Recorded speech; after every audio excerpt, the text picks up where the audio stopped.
আসসালামু আলাইকুম রহমতুল্লাহি ওবরাকাতু। আল্লাহর অশেষ মেহেরবানিতে আশা করি আপনারা সবাই ভালো আছেন। আমিও আলহামদুলিল্লাহ বেশ ভালো আছি। আজকে আপনাদের সামনে একটি নতুন ভিডিও নিয়ে আসলাম। আমি একটি গলায় এক সাইডে ডিজাইন করার জন্য নতুন একটি ডিজাইন রেডি করেছি। যে ডিজাইনটি আমার ছোট মেয়ে এঁকে দিয়েছে, সেটা আমি সুচ দিয়ে ফুটো করে নিচ্ছি। তারপর এটা নীল কেরোসিন মিক্স করে ওটা আমি কাপড়ে প্রিন্ট করব। ওই প্রিন্ট করার ভিডিওটা এখন করিনি, শুধু ফটো করার ভিডিওটাই নিয়ে আসলাম আপনাদের সামনে। আর্ট করাও তো নিয়ে আসেনি, শুধু এই ড্রয়িংটা সুই দিয়ে ফুটো করাতেই আমার মনে কর প্রায় 15 থেকে 20 মিনিট সময় লেগে গেছে। ছোট্ট একটা ডিজাইন, তারপরেও কতটা সময় লেগে গেছে এটাই আপনাদের সাথে শেয়ার করতে আসলাম। যে একটা কাজ করতে গেলে কতটা পরিশ্রম করতে হয়। এটা শুধু গলার এক সাইডের কাজ। তারপর আমার জামার নিচের সাইডে একটা বাঁকা করে ডিজাইন থাকবে, এবং পুরো জামাতে ছোট ছোট পাতা থাকবে, এবং তার ব্যাক পাশে কিছু কাজ থাকবে, হাতায় কিছু কাজ থাকবে। এই সবগুলা কাজ রেডি করতে, নতুনভাবে একটা ড্রয়িং তৈরি করতে কতটা পরিশ্রম হয়, এবং ডিজাইনটা আঁকার পর সুই দিয়ে ফুটা করতে হয়। তারপরে গিয়ে নীল কেরোসিন কিংবা চক পাউডার দিয়ে যে কাপড়ে যে জিনিসটা যায় সেটা দিয়ে প্রিন্ট করতে হয়। আর এই প্রিন্টটা করাও যে এতটা সহজ তা না।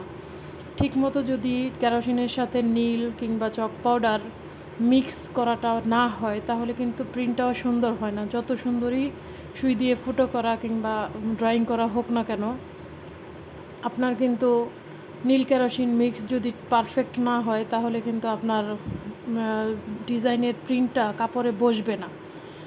তো একটা মানুষ কতটা পরিশ্রম করলে একটা নতুন ডিজাইন তৈরি করতে পারে, সেই জিনিসটা নিয়ে আপনাদের সামনে আসলাম।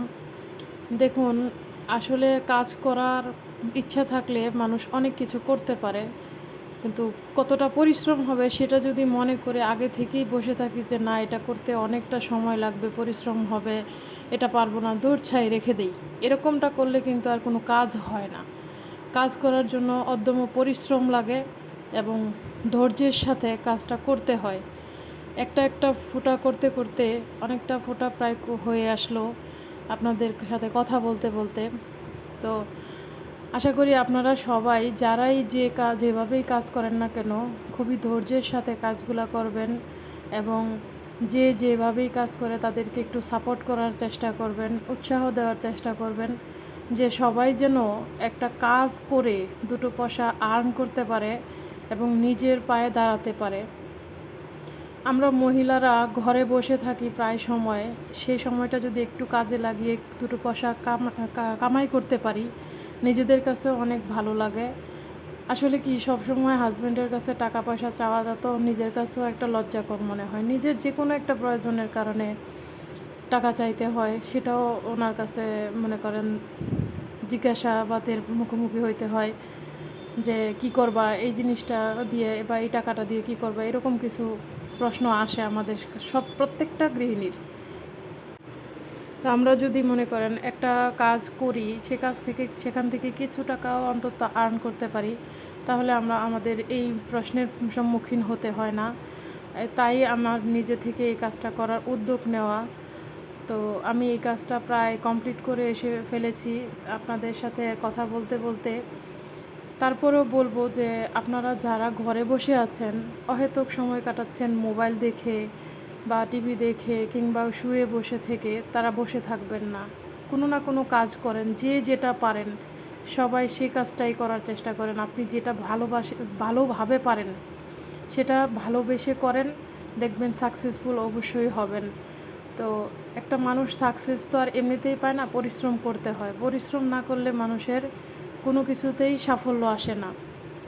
আমরা একটা প্রবাদ বাক্য শুনেছি বা শুনে থাকি সব সময়, যে কষ্টের ফল সব সময় মিঠা হয়। তো আমরা যদি একটু কষ্ট করি, যেমন একটু কষ্ট করে সারাটা দিন পরিশ্রম করে আমরা সংসারের পিছনে সময় দিই, ছেলে মেয়েকে সময় দিই, হাজব্যান্ডকে সময় দিই, শ্বশুর শাশুড়ি যত আত্মীয় স্বজন আছে সবাইকে সময় দিই, কিন্তু নিজেদের জন্য একটা এক্সট্রা সময় নিই না।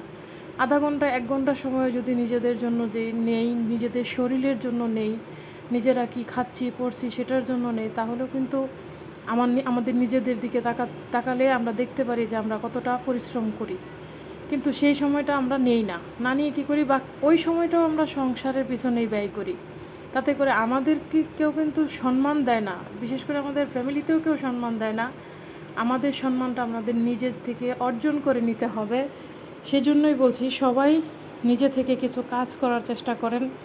যারা নাকি এরকম আমার মতো অপদস্থ হচ্ছেন ফ্যামিলিতে, শুধু গাদার মতো খেটে যাচ্ছেন কিন্তু কোনো মায়না পাচ্ছেন না, তাদেরকে বলি তারা কিছু না কিছু কাজ করেন, কাজ করে নিজের পায়ে দাঁড়ান, কিছু টাকা আর্ন করেন।